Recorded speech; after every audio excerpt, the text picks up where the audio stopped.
দেখছেন সংবাদ সারাদিন, আপনাদের সঙ্গে রয়েছি আমি জহিতা। মুখ্য সচেতকের পদ থেকে সরিয়ে দেওয়া হলো কাকলি ঘোষ দস্তিদারকে। কল্যাণ বন্দ্যোপাধ্যায়কে লোকসভার মুখ্য সচেতক করলেন মমতা বন্দ্যোপাধ্যায়। আপনাদের যেমনটা জানাচ্ছিলাম যে সরানো হলো কাকলি দস্তিদারকে, লোকসভার মুখ্য সচেতক হলেন কল্যাণ বন্দ্যোপাধ্যায়। আপনাদের আবারও একবার জানিয়ে রাখবো, মুখ্য সচেতকের পদ থেকে সরিয়ে দেওয়া হলো কাকলি ঘোষ দস্তিদারকে এবং কল্যাণ বন্দ্যোপাধ্যায়কে লোকসভার মুখ্য সচেতক করলেন মমতা বন্দ্যোপাধ্যায়।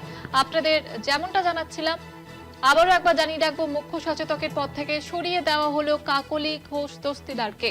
আমাদের বিশেষ প্রতিনিধি দেবজ্যোতি ঘোষ রয়েছেন আমাদের সঙ্গে টেলিফোন লাইনে। দেবজ্যোতি, কি জানা যাচ্ছে, কেন এই পরিবর্তন? তারা তৃণমূল কংগ্রেসের রাজ্য লোকসভাতে মুখ্য সচেতক ছিলেন কাকলি ঘোষ দস্তিদার, তাকে সরিয়ে দেওয়া হয়েছে। সেই জায়গায় কল্যাণ বন্দ্যোপাধ্যায়কে দায়িত্ব দেওয়া হয়েছে।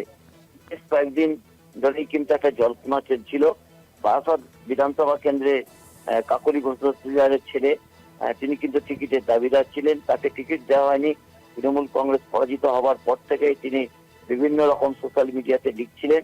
এছাড়াও কাকলি ঘোষ দস্তিদারকে যেসব বিধানসভায় দায়িত্ব দেওয়া হয়েছিল সেখানেও তিনি সফল হয়েছেন এবং কল্যাণ বন্দ্যোপাধ্যায়ের সঙ্গে মহুয়া মৈত্রের যে একটা বাকযুদ্ধ চলছিল, সেই বাকযুদ্ধ আজকের বৈঠকে কিন্তু তৃণমূল কংগ্রেসের পক্ষ থেকে অভিষেক বন্দ্যোপাধ্যায়, মমতা বন্দ্যোপাধ্যায় মিটিয়ে দেন এবং তারপরেই বৈঠকে ঠিক হয় যে কল্যাণ বন্দ্যোপাধ্যায়কে মুখ্য সচেতক করা হচ্ছে এবং সেই মতোই কিন্তু এই পরিবর্তন করা হয়েছে। অর্থাৎ লোকসভাতে তৃণমূল কংগ্রেসের পক্ষ থেকে কল্যাণ বন্দ্যোপাধ্যায় মুখ্য সচেতকের দায়িত্ব সামলাবেন।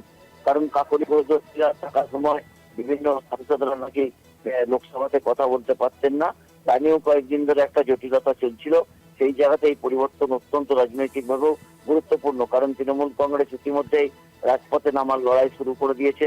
যেমন আদালতে মমতা বন্দ্যোপাধ্যায় লড়াই করেছেন, কল্যাণ বন্দ্যোপাধ্যায়ের বক্তব্য যেটা রেখেছে যে তৃণমূল কংগ্রেস 1 ইঞ্চি জমি ছাড়বেন না। তারা গত কয়েকদিন ধরে চুপ করে থাকলেও তারা যে পথে নামতে চলেছেন তাও পরিষ্কার করেছেন। সেই জায়গাতেই মুখ্য সচেতকের পদে কল্যাণ বন্দ্যোপাধ্যায়কে ফিরিয়ে আনাও অত্যন্ত গুরুত্বপূর্ণ। জয়িতা, একেবারে ধন্যবাদ জানাবো দেবজ্যোতি। আপনাদের যেমনটা জানাচ্ছিলাম, লোকসভার মুখ্য সচেতক এবার কল্যাণ বন্দ্যোপাধ্যায়, সরিয়ে দেওয়া হলো কাকলি ঘোষ দস্তিদারকে।